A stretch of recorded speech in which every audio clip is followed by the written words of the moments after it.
So Ms. Prudence has over 2 decades of experience driving culture and business brilliance across more than 20 countries. She knows exactly what it takes to scale success.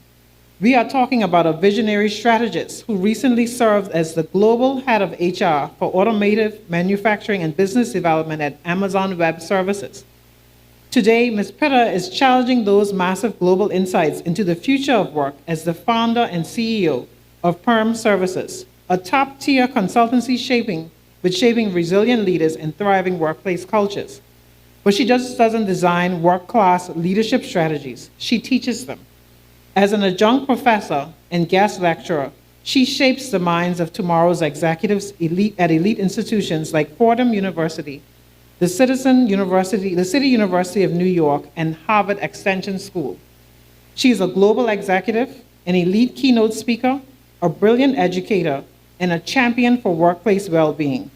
Please bring your energy and give a massive Leadership Forum welcome to the phenomenal Ms. Prudence Pitter.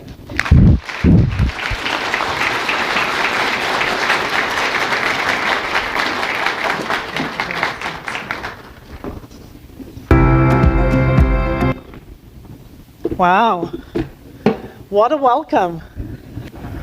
Hello, everyone. Am I on? Yes, I'm on. I'd like to start with a question. How many of you can say that you made someone's day today? Ooh, I see a couple of hands. I love it. What about in the last week? Not only raise hands, but I hear engagement. Oh, yes. What about in the last month? Can you truly say that you've made someone's day within the last month? I see a lot of hands going up, and I love it. What about for you? Has someone made your day today? Ooh. I'm going to come back to what accountability and making someone's day have to do with each other. I'd like to say thank you to Her Excellency Anya Williams, Ms. Bain, and Ms. Musgrove for finding me and inviting me to your beautiful island and giving me the opportunity to speak about culture and accountability, topics that are near and dear to me.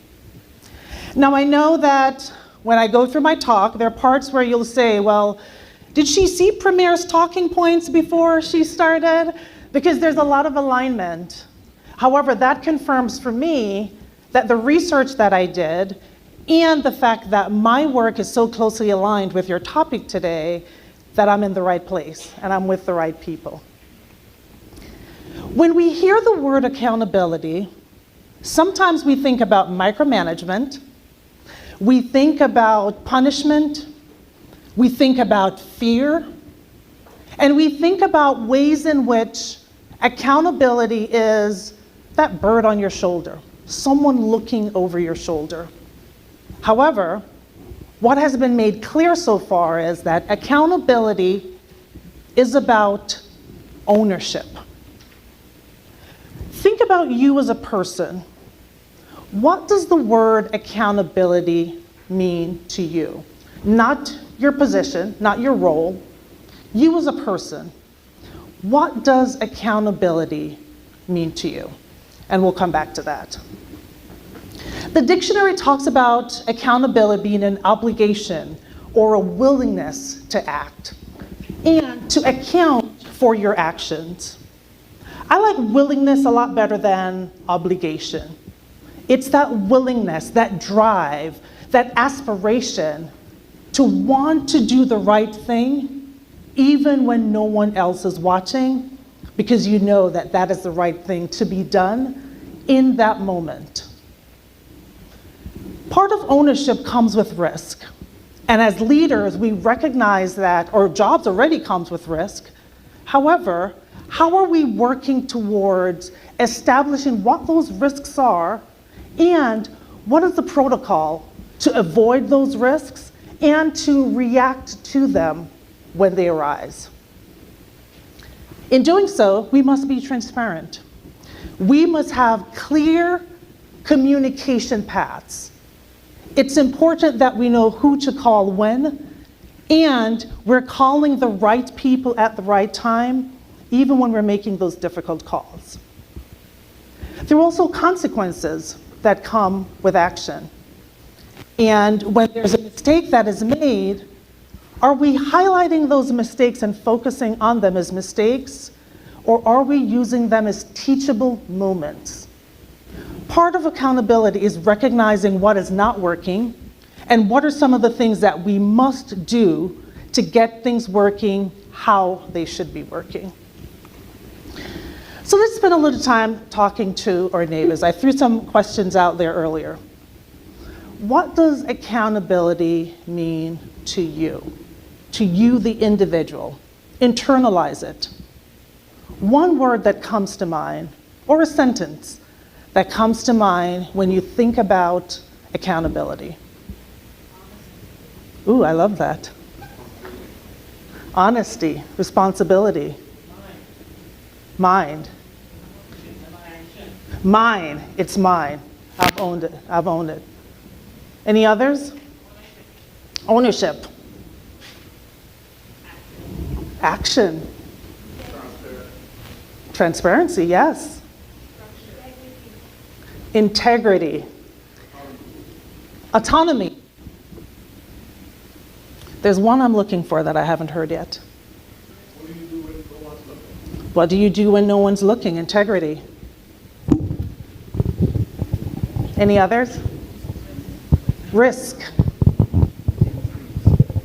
How about empowerment? You can't be everywhere at once. There are a lot of people in this room, and your teams are carrying on without you. Are they empowered to be accountable in their roles today? Or is there a list of actions that are waiting for you to return so that they can move forward? Have you empowered your teams? How can you ensure that the buck doesn't stop with you? That there are individuals on your teams, within your organizations, that know what to do when you step away and you decide to pour into yourself and connect with your peers and learn more about how to get to the next step in this vision and this roadmap that you have created and that Her Excellency has created for you all. As I watched the video of the launch of the Golden Standards and the focus that this organization and this island has on accountability, on overall governance, overall people service, I loved the ending. Together, let us raise the bar and set the golden standard in public service. It was a perfect way to wrap up the conversation. I love the fact that there were so many faces and names and voices that were a part of that launch video, and that there was a deliberate focus on showing the Turks and Caicos Islands. And it was not a boardroom conversation. It was a real conversation, a real mandate, and a deliberate focus on what is to come. The fact that you're so dedicated in having this time, bringing everyone together, and that the agenda is so focused and deliberate on what it takes to move forward, I am inspired that you're moving in the right direction and that you will see and you will continue to see the results.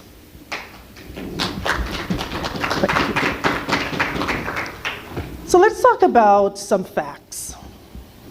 There is a global crisis as it relates to people.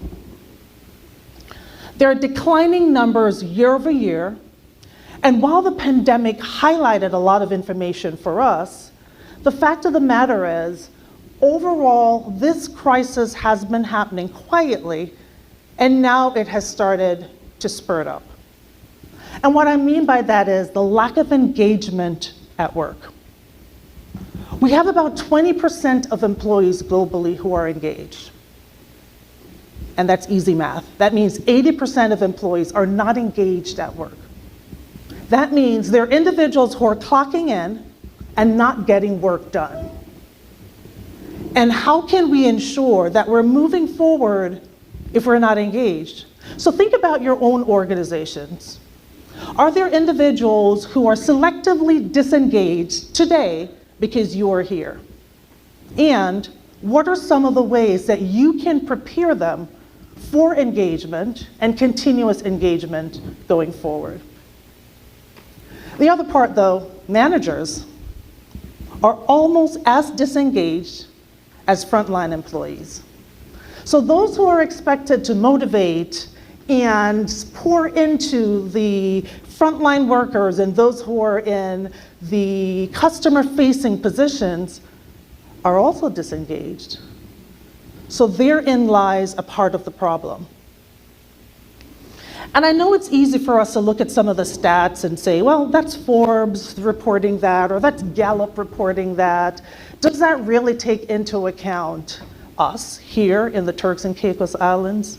It does.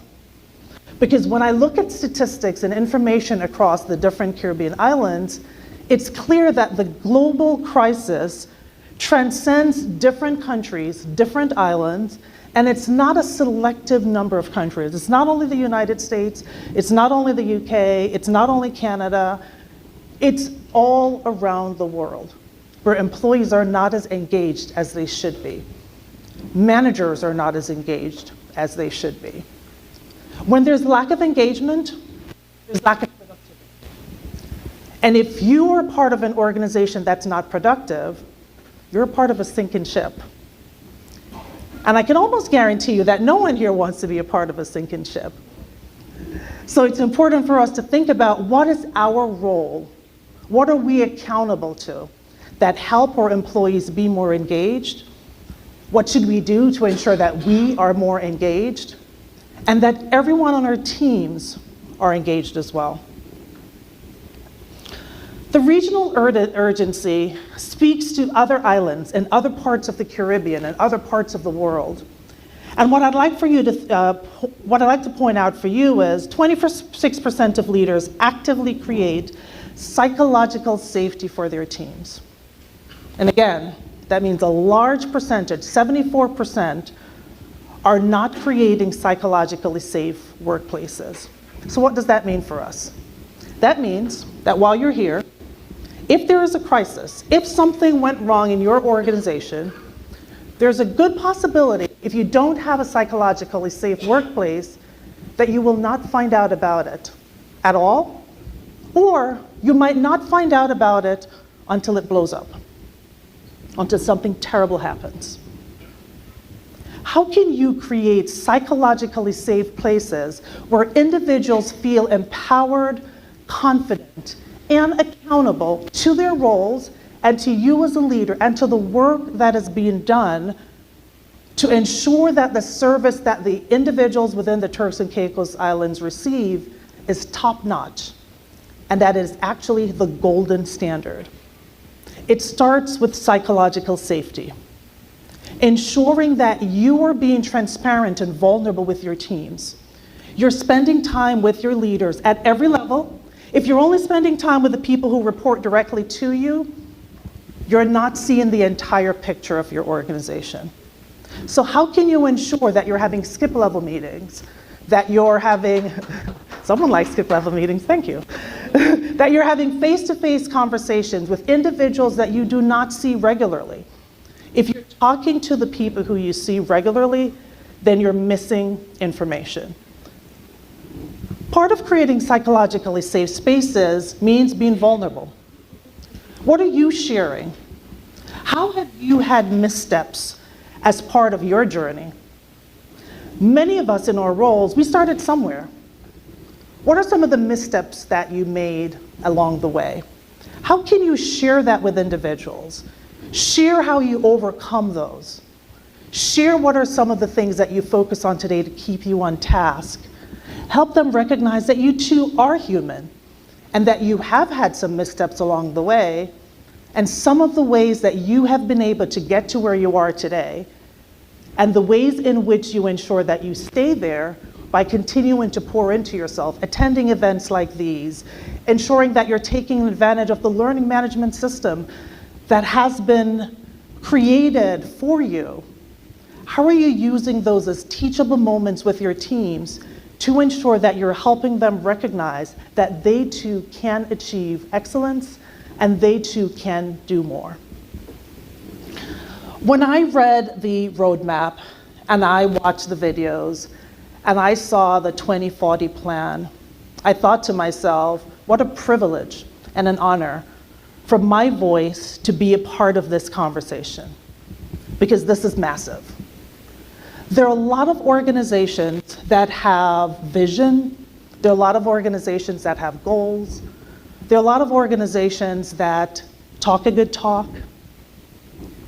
Your islands are very specific about this is what we're going to do, and here's how far you went. This is by when we're going to do it. I guarantee you, with that being public information, the citizens are watching. And they're not waiting for 2030 to see excellence.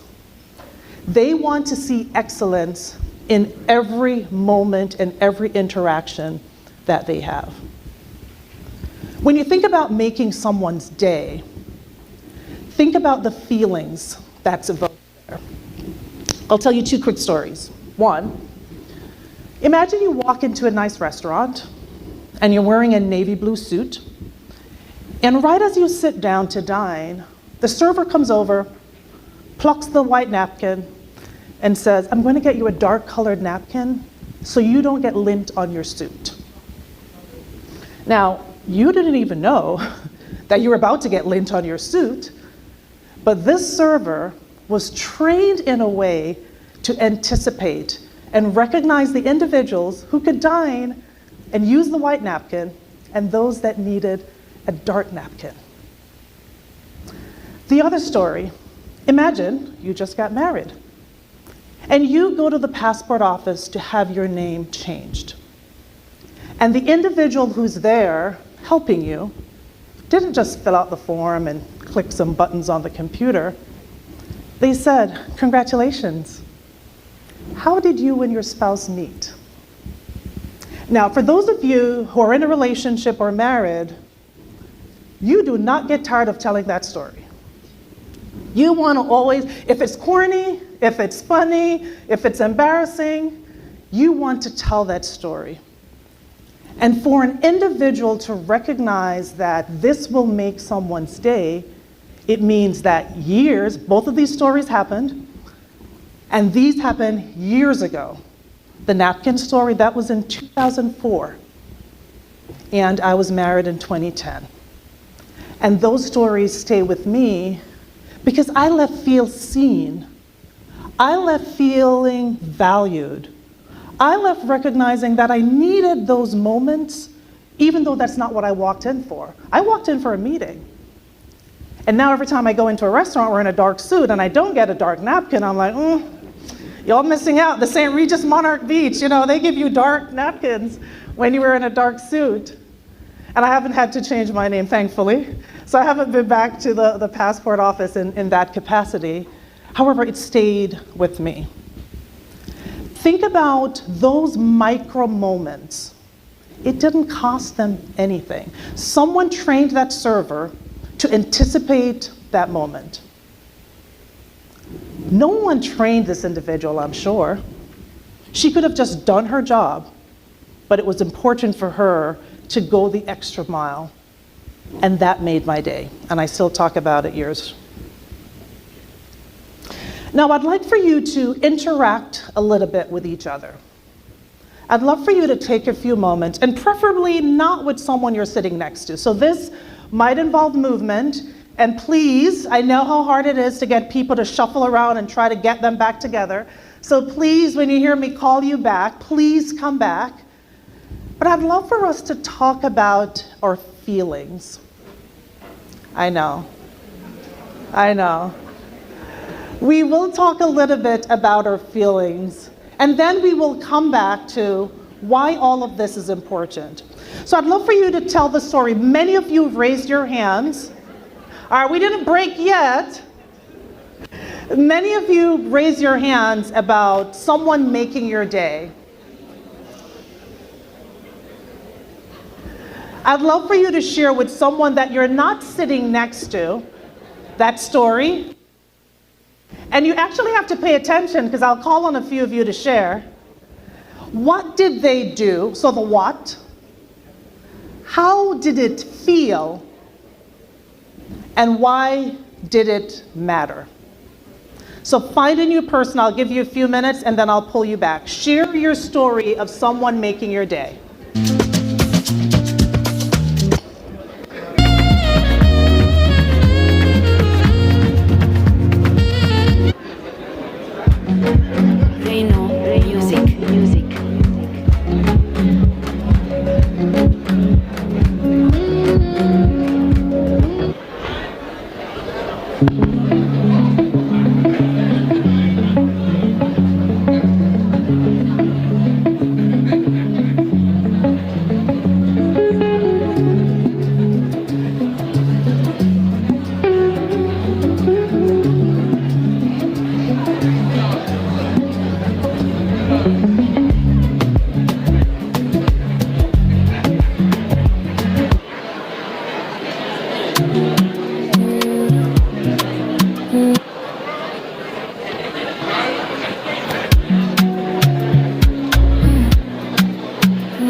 See me a day on my lane.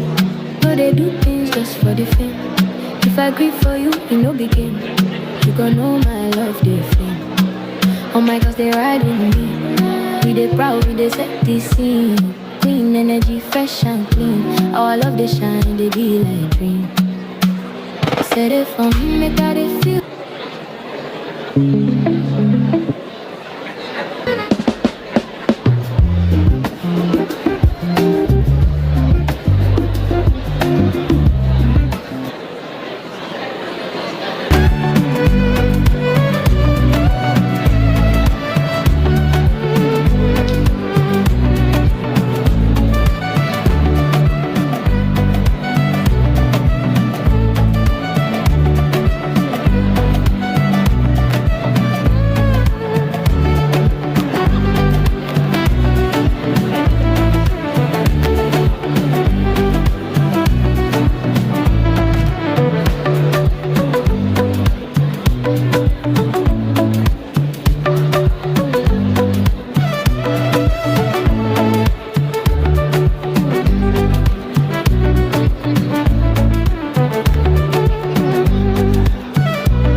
I see a lot of smiles. I hear a lot of conversation. And I know there are some microphones in the room. I'd love for at least a couple of you to share.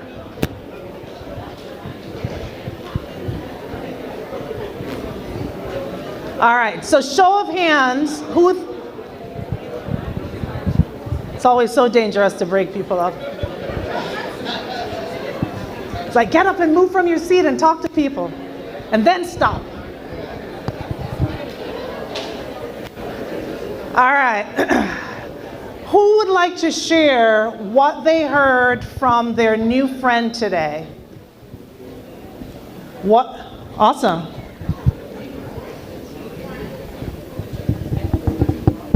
Thank you very much. Not a new friend, but P.S. P.S. Bean. What I heard about her, it wasn't today, but it was about a week ago. And the job of a PS is very demanding. And most times, PSs do not get praise from those above. There's normally people who you work with, who you're doing something under you, will say, PS, thank you very much. But outside of that, she just went over, she saw one of the former premiers of the Turks and Caicos Islands at a restaurant, and she just was being courteous and saying hello when she leave. And he called her there, said, I'm glad I see you, because I want to tell you what an awesome job you're doing. I have heard of all the good things you're doing, and I just want you to keep it up. Keep on pushing forward.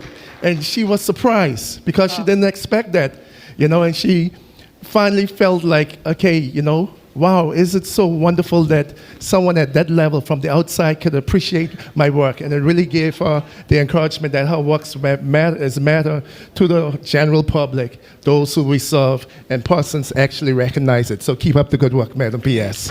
And I'm glad I see you today, too. Thank you for sharing. And that should be an indication to you all to recognize individuals that you can make their day, especially if they're not in the same organization as yours.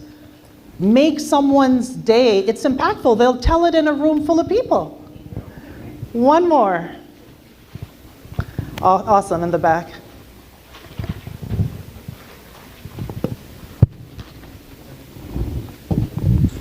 Thank you. Hopefully this one won't kill the room or make you all laugh, but someone's day was made because the New York Knicks won the game last night. So that's the big one I got. That's a big one. All right. I wasn't home last night, but I'm sure there was noise in my household if the New York Knicks won. Do we have a mic for Premier? Thank you.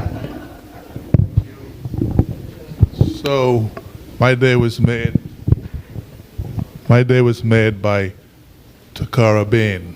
Oh. Right? I came early because I didn't want to drive to my office and then drive back here. So I sat in the waiting area, having a cup of coffee, doing some last minute work that I need to get off this morning. She recognized that I was early, and I almost didn't want to be disturbed, but she came to me and she said, I came early. And I said yes, because I didn't want to go back to town and come back.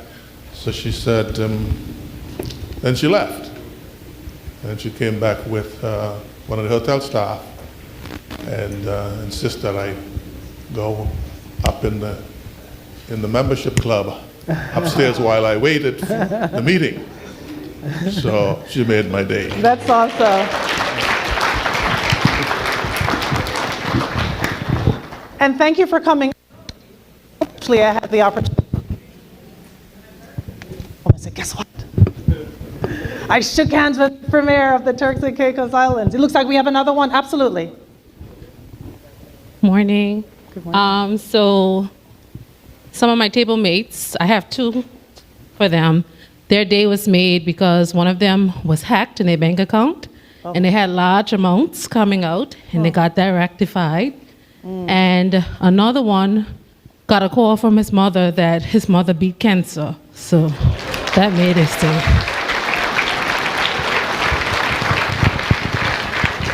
That gives me goosebumps. Thank you so much for sharing. I'm glad you were able to share before I moved on. There are so many different ways in which someone's day can be made. In all of it, it has to do with individuals being seen. And it invokes a feeling. And when you make someone's day, it's really because you're technically brilliant. It's because you met them where they are, gave them what they needed, even if they weren't ready for it. The fact that someone could recognize that you need to be in a different space and you can work better. The fact that you got a call that the hackers did not win, you got your money back. And when you think about life and you think about the people that are closest to you, you want those calls. And thank you for spending time with us after getting that call. I also love the story about someone being in a more senior role than you, giving you kudos for the work that you're doing. And I'm hoping that those stories will not come as a surprise as much in the future, and that we will make it a part of how we operate, and that we'll follow through and empower our teams to do the same. Architecture is about building. And I talk a lot about architecture, and when I was doing research and I saw the pillars and the house and the framework, I smiled because I recognized how much resonance there is with the work that I do and the work that you do. When we think about what we are building, it's important that we're building it that it sustains the middle management. So those individuals that your team runs to, are they thinking about people as it relates to well-being? And if you're going to think about people's well-being, are you thinking about your own well-being? So for me, one of my practices, I practice gratitude. I start and end each day with 3 things that I'm grateful for. This morning I had the opportunity to walk down to the beautiful beach, took my sandals off and got my toes in the sand, and that was a moment of gratitude for me. I'm also grateful for my husband for getting our 3 little ones off to school this morning. And I watched the camera, they left on time, so they didn't miss me. I'm also grateful for the opportunity to share with leaders like yourself a topic that I am so passionate about, something that I could talk about without preparation. I consider that a privilege and an honor to get to talk to you about work that I have done for over 20 years. When you're focusing on your well-being, it shouldn't be a secret. Share what you're comfortable to share with your teams, because you will inspire them. If you're an individual who ensure that 3 days per week you go to an exercise class, or if you're an individual who ensures that you get at least 7.5 hours of sleep every night, or if you're an individual who ensures that you're regularly spending time with others in community, and you're volunteering and you're giving back, share that with your teams. You will inspire them. Think about ways that you pour into yourself and encourage your teams to do the same. It's also important that we think about how clear we are.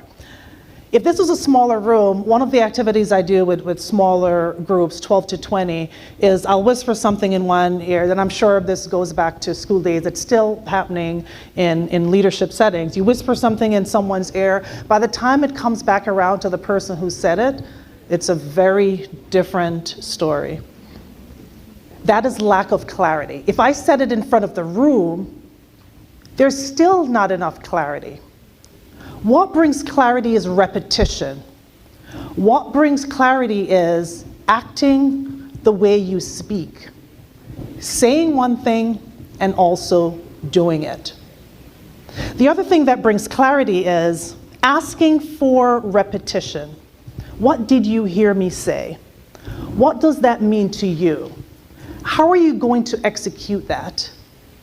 Not everyone is comfortable in asking, what did you say? What did that mean?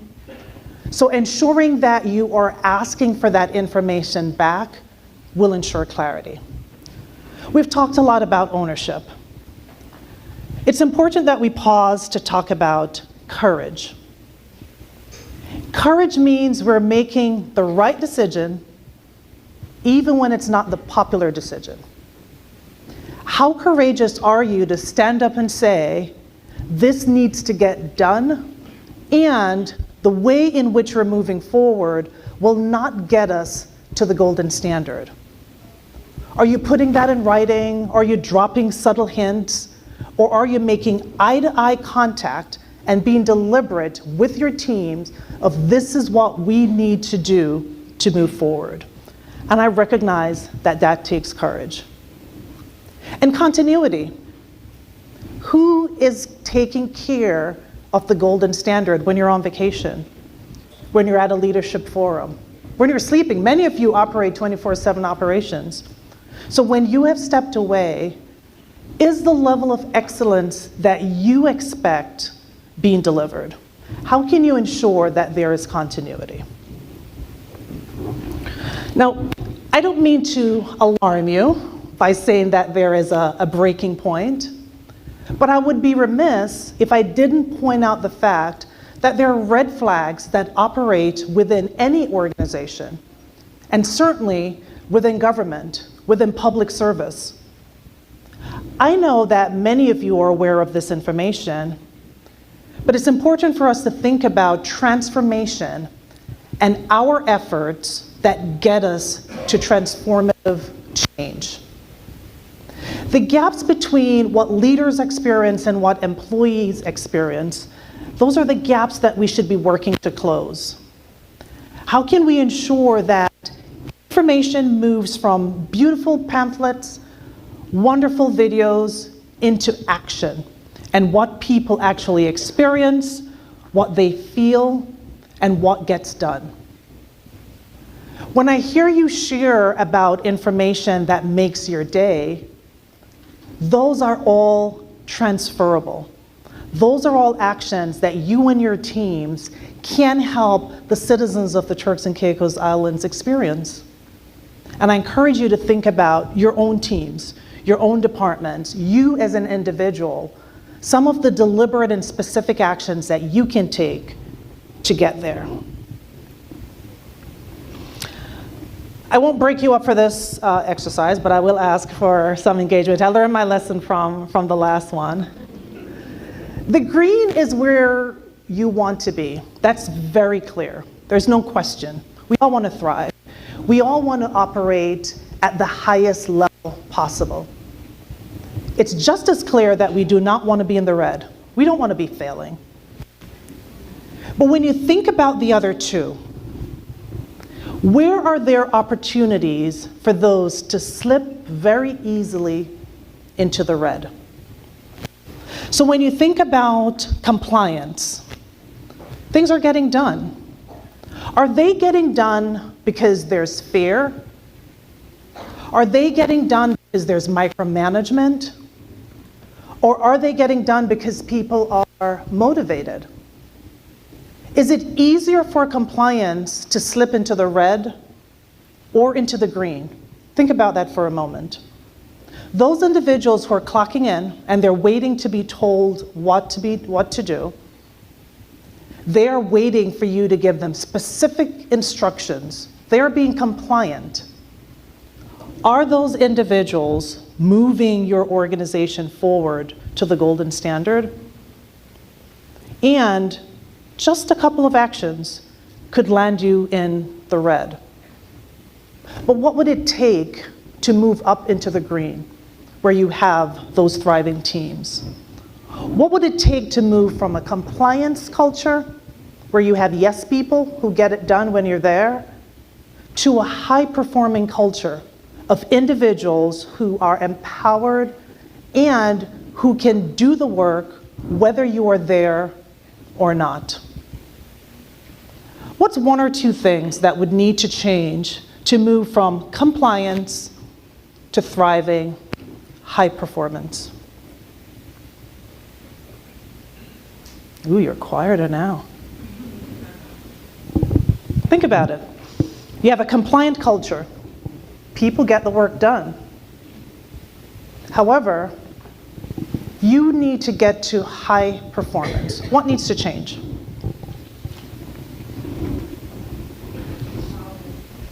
Empowerment. I love it. Thank you for sharing. There was another hand. Were you about to say empowerment too? I saw you put your hand down quickly. I was going to say team buy-in and shared goals. Absolutely. Absolutely. I thought that I would get empowerment by about the third one, so you threw me off there. I have to kind of refresh my notes. But absolutely, if you empower your team is motivated whether you are there or not. Think about that. And you empower your team through all of the things that we have already been talking about. this morning. When you think about the comfort zone, what are some of the things that need to change for individuals to be high performers?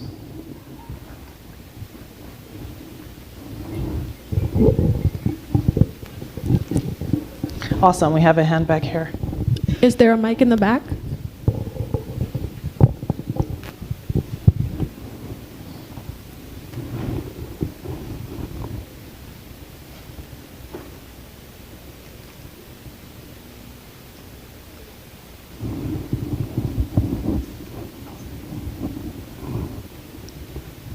That one's not working.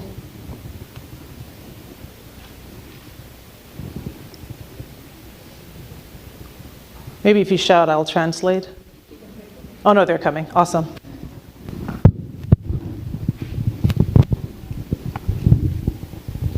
Could you repeat the question? Absolutely. So you're in the I'm comfort getting old. zone. You have harmony. You have the nice people. However, you want them to get to be high performers. What needs to change? That is what I thought you said. Good morning. So, you know, I was thinking about that and the whole business of accountability. And I would say that you would need skill sets. You would need to provide your team members with the necessary skill sets. There's a difference between skill sets and mindsets. The necessary skill sets will help to bridge the gap between intent and execution. I find that, let me use an example. I have Ms. Swan here with me, Ms. Nelline Swan. She's the vice principal from the Enid Capron Primary School. She's also an ICT teacher. I have Ms. Delancey, my deputy director of education, whose background is in curriculum development. I would never ask Ms. Delancey to draft an ICT policy for me because that's not her skill set. I would ask Ms. Delancey to do a policy on curriculum development. I would ask Ms. Swan to draft a policy on ICT because that is her background. So it's important for us to know the various skill sets, competencies, capabilities, abilities of our team members so that we could hold them accountable. A lot of times we ask our team members to perform certain tasks that may not be relevant to their overall competencies and skill sets. And as a result of that, there's a delay in what is happening or what is required of them, and then nothing gets done because they don't know what to do.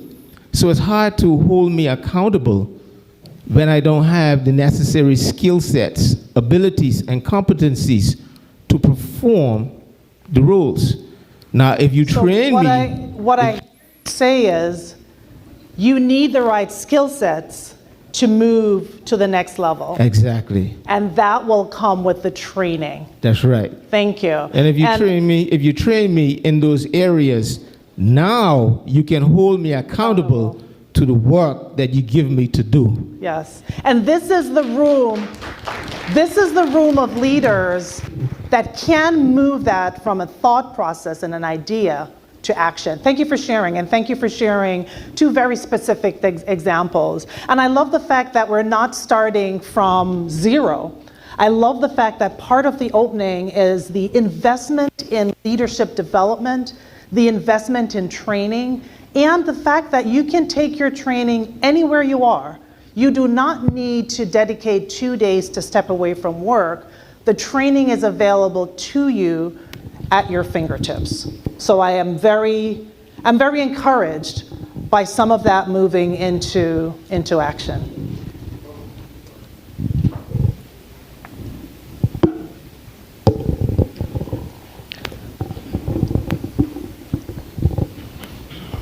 I don't know. I know a lot of people who are extremely skilled, very educated in the area that they are assigned, but nothing gets done. Lack of motivation. So I think this has to, for you to motivate and to performance manage. Accountable. Yes. Because, Yes, thank you for sharing.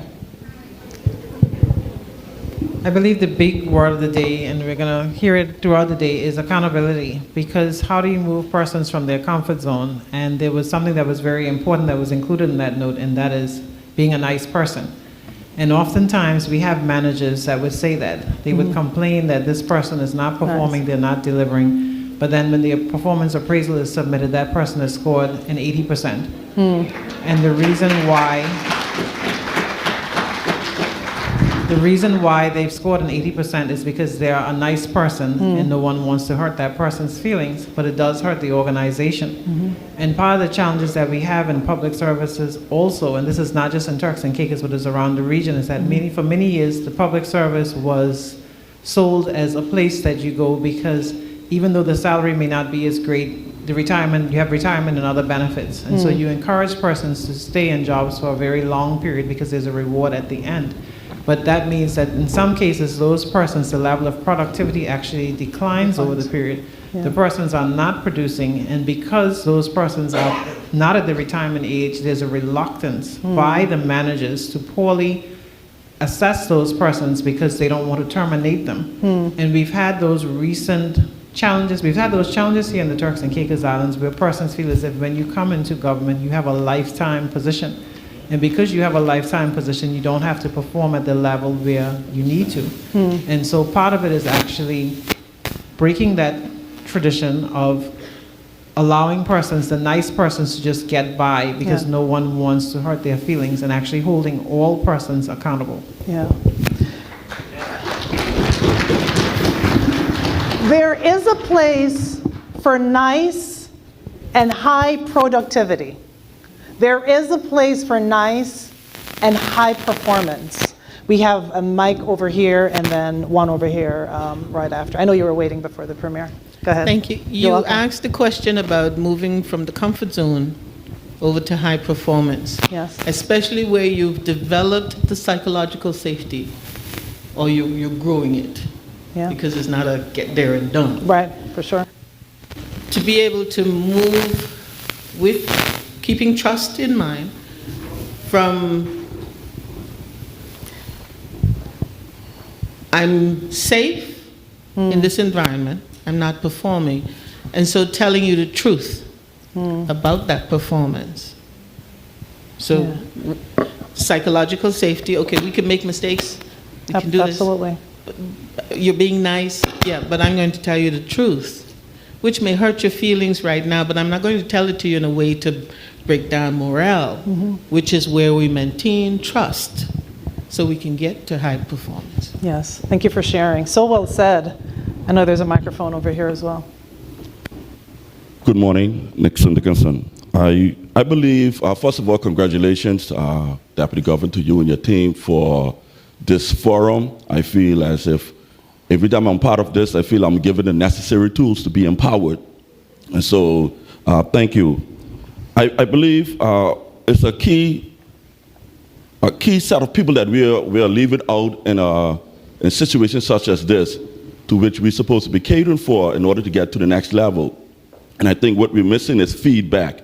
And I'm speaking of feedback from the general public themselves in order to take it to the next level. Because if we, for example, if we are creating KPIs, KPSs, and we are civil servants, and so we're supposed to cater to the people, what mechanism, what input, what feedback are we actually getting from the public themselves?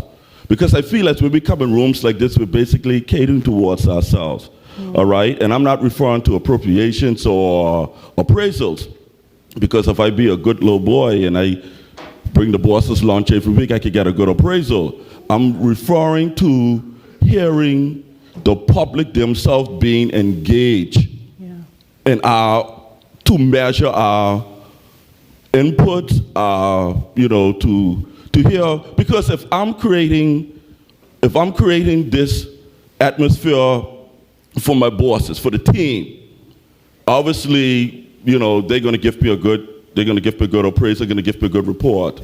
For example, the Department of Youth Affairs, we are currently now on a listening tour because we are about to revisit our national youth policy. And so we are implementing programs not because we feel that we should lay these programs on the table, but we're actually hearing from the people themselves.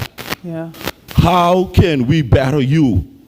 What can we put in place that would create an atmosphere so you can be empowered, you can be engaged, and what we do will be impactful? So I think what we're missing is a key factor that we need to set mechanisms if they're not in place. We need to set some sort of outlets in place for the general public to tell me to the end of the year, the end of the term, that KPIs that you had implemented with your team, it really helped me, it really empowered me, and it made me to go forward. So I think the key point here is to really get feedback, but feedback from the general public themselves. Thank you.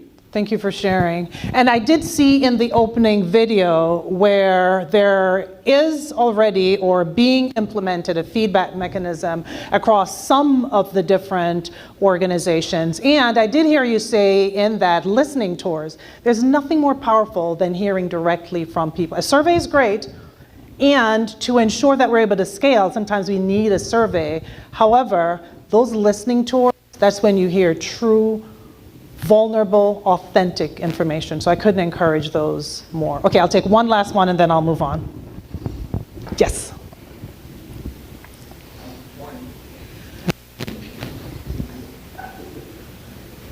I can, but I'm not sure the room can. Okay. Oh, there you go. All right, great. I always seem to be going after Nick at these sorts of events every single time. So, but I want to say thank you to Nick. I'll use this as an opportunity to say my thanks to him for being one of those persons that encouraged me to do youth work in Turks and Caicos for 18 years. So thank you very much. But I wanted to say, I think one of the words that has been missing from this conversation all day, and I think P.S. Robinson said it just as I wanted to say it, which is trust. I think trust is the thing that needs to happen at all levels for any of this to actually work. That means trust on the part of those we serve, trust on the part of managers, trust on the part of employees, and trust is essentially the firm belief in the ability, the truth, the character, the strength of someone, right? It is essentially reliance on that person's integrity, their strength of character, right? And I think employees need to be able to trust senior management. They need solid ground. And if you don't have solid ground, employees oftentimes don't perform out of fear, right? Because they're afraid that if they make a decision that they're going to be punished for making a mistake. And I think that's one of the key things. You cannot have psychological safety if you don't have trust. It doesn't matter what you do. And if employees don't trust you, it is difficult to get them to perform. And I think that is something we as managers have to acknowledge. And then we as managers need to have trust in our employees that they will perform. Because part of trust is truth and it is accountability. And so we need to be able to leave the room, essentially, and know that no matter how far we go, things will get done. Things will function as they are intended. Yeah. Thank you for sharing. Yeah, and so I think trust is the key thing here. Thank you. Before I move on, I'd like to acknowledge a couple of themes with this discussion. Fear creates silence. Individuals will not share if they're fearful. And silence hides risk. However, risk will not hide for long. And when it does show up after it's hidden, it's usually in a crisis situation. So I encourage you to think about high performance, the role that trust plays in high performance. Think about the majority, likely, of your workforce who are either in that comfort zone area or in that compliance area. And what are some of the actions that are necessary to move them to high performance so that you're operating in green and moving closer to the golden standard. There are things that the roadmap requires, and it starts and ends with people. Every pillar in this roadmap has to do with you as a leader and the people who are on the ground day in, day out. It's a leadership requirement that you're paying close attention to what are the goals and what's necessary to achieve those goals. How can you say it in layman's terms? How can you translate it into your department and into different roles so that there's true clarity? The experiences that individuals have when they interact with each of you and your teams should be top-notch, should be excellent. And for that to happen, it means that you need to have some tough conversations. Employees should feel accountable whether you are there or not. And the people that you serve should recognize that they can trust you, that you are accountable, and most importantly, that you're delivering results. The end result should be what you are hired to do, what are the expectations of your role and your department. And starting there and cascading through the organization is really important. Now, I recognize that some of our conversation went through some of the slides. I'm happy to share these slides with you. I can get a PDF version to Ms. Musgrove. So if there's any information on the slides, bear in mind that you can either get it from her or from me. So there are 5 commitments that I'd like for you to make today. I try to put it in 3 because I love 3s for some reason. I couldn't get it to quite work in 3s. So there are 5 commitments that I would like for you to make. Lead with the entire person.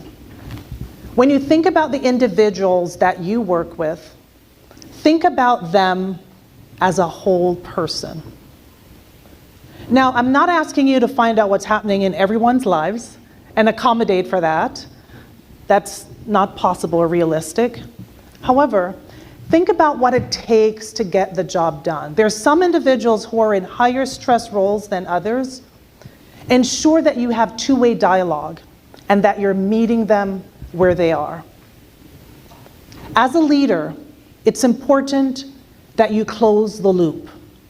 Part of the work that I do in my new business, I do HR expert witness work, where I work with law firms who are responding to lawsuits that have been brought forward.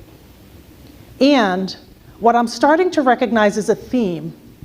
If someone had just closed the loop, if someone had just gotten back to this employee, if someone had just done what they said they were going to do, there would not have been a lawsuit. Now, not everything that we do would result in a lawsuit. However, everything that we do impacts our reputation. You want to be known as the person who does what you say you're going to do. And you do that by closing the loop. Selective accountability destroys credibility. Treat people the same. I should not have a different experience at the airport than the person behind me. I should not have a different experience because I'm a woman. I should not have a different experience because I'm a woman, may I say, of a certain age. We should be consistent in how we treat people. We should recognize that the people that we have the opportunity and the privilege to serve deserve to see consistent treatment and to recognize that whether it's a good day or a bad day for them, they can trust that they will have consistent treatment from you and the people in your organization. It's also important to do what you say, the actions that go with the words. If you're an individual who preaches policy and you preach this is what needs to be done and you're doing something different, The employees might not raise their hand and say, well, why would you say this and do this? But I guarantee you, they're saying it at the dinner table. They're saying it to the people who are applying for jobs. And they're saying, well, this leader, he says this, but he does that. This leader, she will preach the policy, but it doesn't apply to her. Ensure that what you're saying is what you're doing, and that your employees and the citizens are living that. I believe the truest form of leadership is what happens when you're not in the room. What are people saying about you? And what is your reputation once you have left? Does everything start and stop with you? I'd love for you to think about those as commitments. Ensure that your legacy is not about when you've left the organization, that your legacy is what everybody is experiencing day in and day out.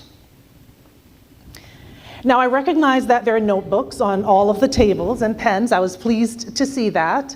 Some of you prefer to take notes on your tablets or laptops or phones. I find that when I make a commitment to myself and I put it in writing, I get it done. And even though I didn't put in writing this morning that I was going to walk down the beach, I got that done. But many times I do not get things done if I don't put them in writing, or better yet, put them on my calendar. I want to ask you to take a look at these 3 areas. Which one is personal to you?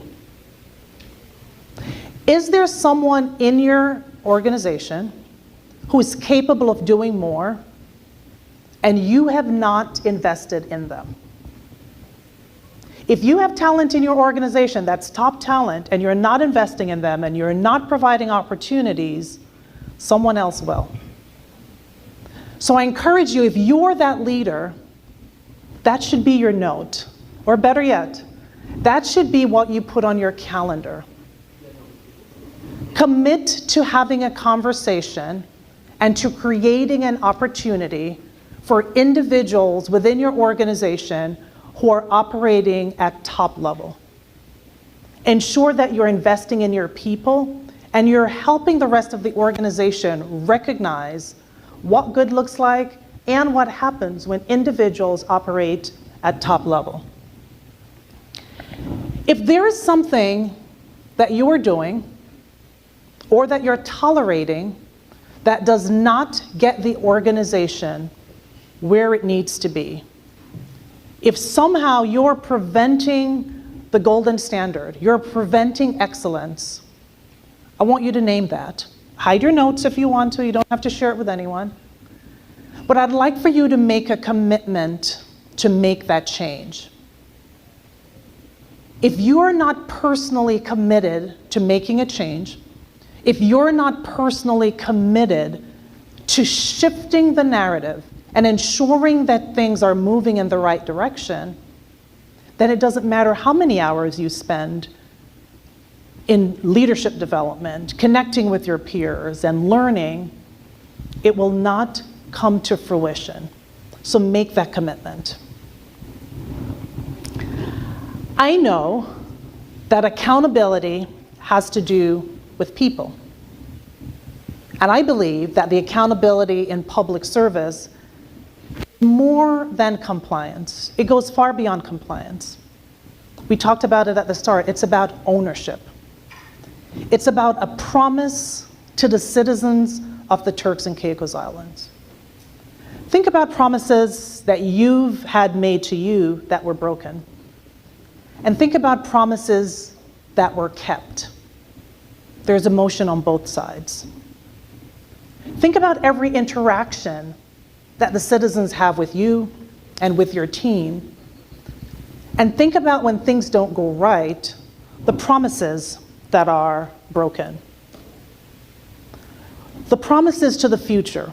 The promise is to what can be and what will be because of the work that you're putting in. And I encourage you to ensure that you're building based on the decisions that are needed to take the organization to the next level. You're not starting from zero. You've had the information shared with you. You know what the asks are. You know what the goals are. It's a matter of internalizing it and recognizing what needs to be done in your organization, within your way of working to get there. The people of the Turks and Caicos Islands are not waiting for 2030. They expect every interaction to be golden standard. They expect every interaction to be excellent. So every response, every delay, every excuse, every celebration, all of this is intentionality. And all of this is building towards the experiences that the citizens have day in and day out. I'll end where I started. When was the last time you made someone's day? When was the last time someone made your day?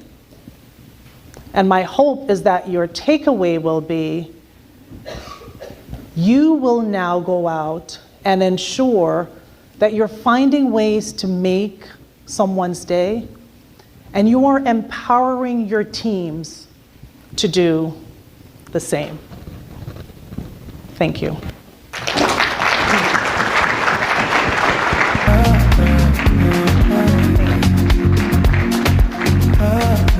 All right, we can do better than that. Come on, put your hands together for Ms. Pitter. Thank you so much for a wonderful keynote address. And you left us with a lot of takeaways.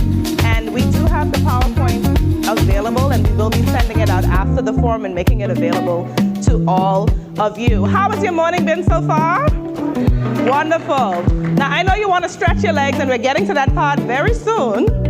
But before we do, we have a very special announcement to make. And at this time, I will invite to the stage again the Deputy Governor, all right? So let's make her feel welcome, yes?